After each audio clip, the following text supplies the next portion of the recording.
Oke, shalom anak-anak yang hebat, anak-anak yang luar biasa. Apa kabarnya anak-anak hari ini? Miss berharap anak-anak tetap dalam keadaan yang sehat, kuat, dan selalu diberkati oleh Tuhan.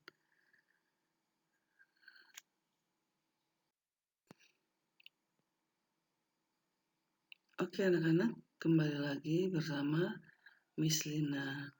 Nah, sebelum kita memulai kegiatan pembelajaran kita hari ini, kita mau datang berdoa kepada Tuhan. Kita minta hikmat dari Tuhan, minta kepintaran dari Tuhan, agar apa yang akan kita pelajari hari ini dapat kita mengerti dan dapat kita pahami dengan baik. Mari anak-anak, ambil sikap doanya, kita mau berdoa, nanti Miss Lina yang akan pimpin di dalam doa. Terima kasih Tuhan, kami bersyukur pada pagi yang indah ini Tuhan, kami boleh bangun, kami boleh menikmati hari yang baru yang Tuhan sudah berikan kepada kami.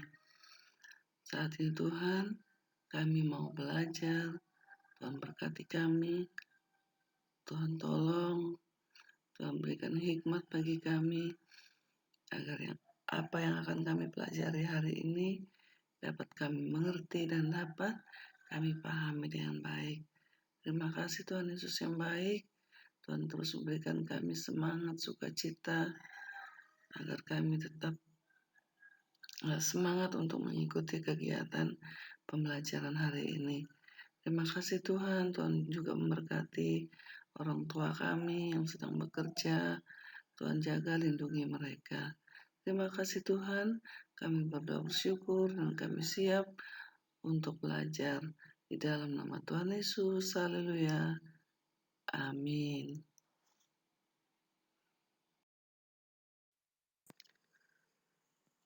Nah, anak-anak, materi kita hari ini yaitu ibadah bersama. Bagian ketiga, jenis dan bentuk ibadah. Mari kita lihat, ibadah memiliki dua jenis, yaitu ibadah yang dilakukan sendiri atau pribadi dan dilakukan bersama orang lain atau ibadah bersama. Ibadah pribadi adalah ibadah yang dilakukan oleh satu orang dan tidak dilihat oleh orang lain.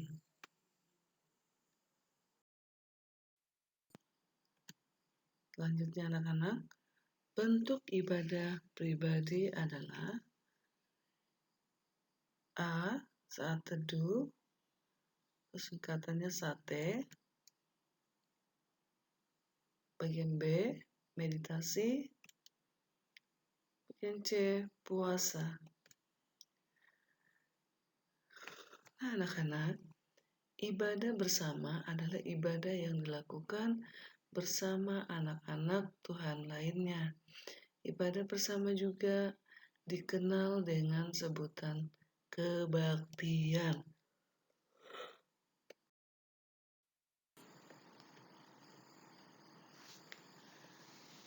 Kebaktian berarti rasa tunduk, kesetiaan, perbuatan baik menurut agama. Dalam agama Kristen, tindakan dalam beribadah yaitu berdoa, bernyanyi, dan membaca Alkitab secara bersama-sama.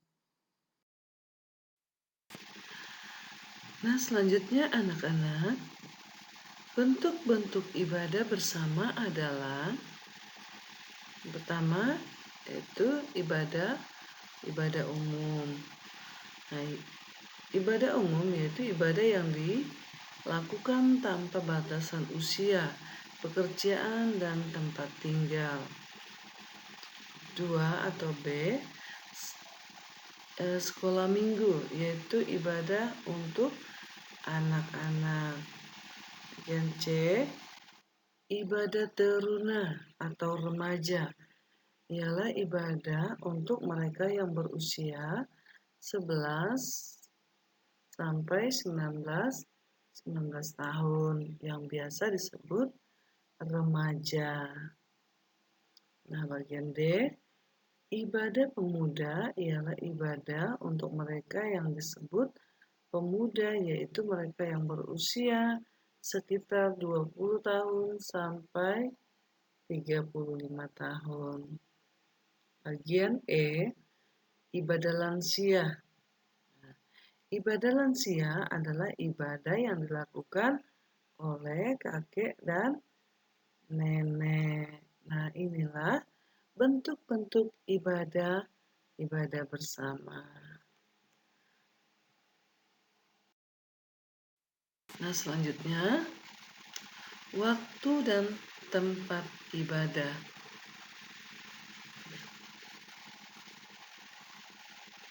Ibadah Kristen tidak terbatas oleh tempat dan waktu, tetapi yang perlu kita ketahui adalah semua kebaktian perlu dilaksanakan secara tertib. Oke.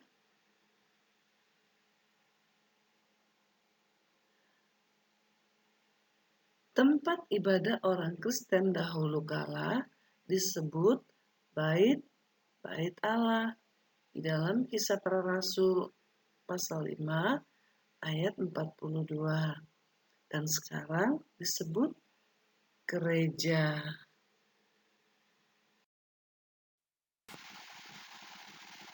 Selanjutnya, penjelasan teks Alkitab. Dalam Keluaran pasal 35 ayat 2, ayat ini menegaskan kepada kita bahwa setiap Sabat atau yang disebut sebagai hari Minggu, kita harus berhenti bekerja. Maksudnya ialah kita harus menomorsatukan Tuhan, yaitu dengan pergi kebaktian, baik ke gereja, sekolah minggu, atau kebaktian yang ada pada saat itu. Selanjutnya, dalam Kisah Para Rasul pasal 2 ayat 46 sampai 47. Rasul Paulus yang menulis kitab ini menunjukkan kepada kita bahwa berkumpul setiap hari di bait Allah dengan tekun, gembira, dan dengan hati bersatu untuk memuji Allah adalah cara ibadah yang pertama kali dilakukan.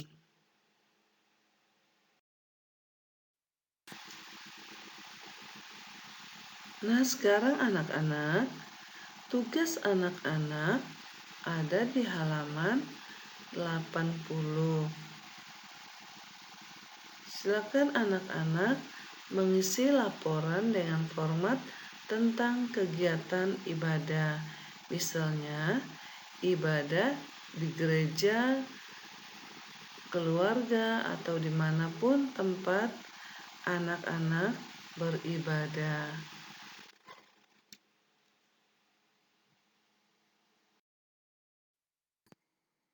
Nah, anak-anak, sampai di sini materi kita hari ini. Dan saat ini kita akan bersyukur, kita mau berdoa kepada Tuhan, karena Tuhan sudah menolong dan memimpin kegiatan pembelajaran kita. Mari anak-anak kita mau berdoa, ambil sikap doanya, lipat tangannya, tutup matanya. Kita mau berdoa, nanti Miss Lina yang akan pimpin di dalam doa. Mari kita berdoa. Tuhan Yesus, kami bersyukur atas kebaikan-Mu Tuhan, karena Tuhan sudah menjaga dan memimpin kegiatan pembelajaran kami hari ini Tuhan. Dan apa yang sudah kami pelajari dapat kami mengerti dan dapat kami pahami dengan baik. Terima kasih Tuhan Yesus yang baik. Kami bersyukur dan kami mau akhiri kegiatan pembelajaran kami. Di dalam nama Tuhan Yesus, haleluya, amin.